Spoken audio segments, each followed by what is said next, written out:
means that whatever's on this side of the graph should reflect to that side of the graph for the inverse, which it does. So these pieces over here become these pieces here, and these pieces over here become these pieces over here. So it looks like it's the exact same, but it's really the reflected pieces. They just happened to be the same. All right, so up at the top of page 17, we have the parent function of 1 over x, and it just so happens that the inverse function is also going to be y equals 1 over x. And if we take all of these points in our table and we flip them, we end up having the same table and the same graph, okay? And then part B says, do any of the parent functions have inverse graphs that are not functions? And the answer is yes. And if so, which ones? There are going to be 2 of them. So you're going to, in your group, figure out which 2 are not functions. And are any of the parent functions their own inverses? The answer again is yes, and there are 2 of them. We just saw one right here, okay? All right, so if you need help with that, let me know once we break up into groups. Let's go to question 53. Question 53 says the inverse exponential function. The function y equals b to the power of x has an inverse function, but you do not yet know how to write its equation in y form. Since exponential functions are useful for modeling everyday situations, the inverse of an exponential function is also important. Use the y equals 3 to the x as an example. Even though you may not know how to write the equation of the inverse function of y equals 3 to the x in y form, you already know a lot about it, okay? So for part A, we can make a table for the equation y equals 3 to the power of x. If we have 3, well, let's start at the bottom. 3 to the power of 3, we would get 27, because 3 times 3 times 3 is 27, right? And if we have 3 to the second power, we have 9. If we have 3 to the first, we have 3. If we have 3 to the 0, we have 1. Then when we have negative exponents, it pushes it down into the denominator and becomes a positive exponent. So if we have 3 to the negative first, pushes the 3 to the first down to the denominator, and we get 1/3, which is essentially the reciprocal of 3. Right? And then 3 to the negative second pushes that 3 down to the denominator and squares it. So it's 1/9, which is the reciprocal of 9. So same thing happens with 3 to the negative third power, pushes it down to the denominator and becomes 1 over 3 to the third power, which is the reciprocal of 27. Okay?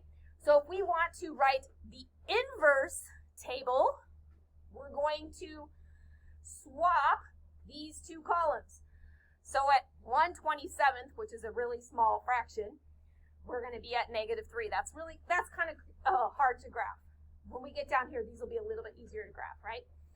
At 1/9, we're going to have a point at -2. At 1/3, -1.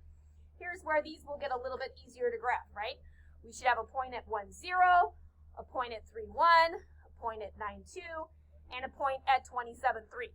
Although 27,3 might be off the graph depending on how much room they give us, okay? So when we go over to the top of page, what page is that? 18, it says sketch a graph of the inverse. So here it got a little bit easier. These were just getting really close because they're going to get smaller and smaller fractions going this way. But I was able to graph a point at 1,0, a point at 3,1, a point I think that was at 9,2, and so on, okay? And then as you go this way, you're going to get really, really, really, really small fractions. All right, part C says if the input for the inverse function is 81, what is the output? Explain your reasoning, okay? The output is going to be 4 because 3 to the 4th power is going to be 81. So the output will be the exponent, which is 4. This is all leading us to something amazing and great, okay? So part D says, using your answers from part A through C, if you input any number of x into the inverse function, how can you describe the output? The output will be the exponent needed to get that input, okay? You guys, let me give you guys a second to write.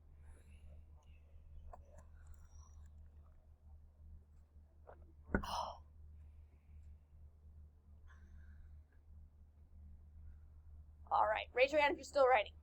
A couple people, okay.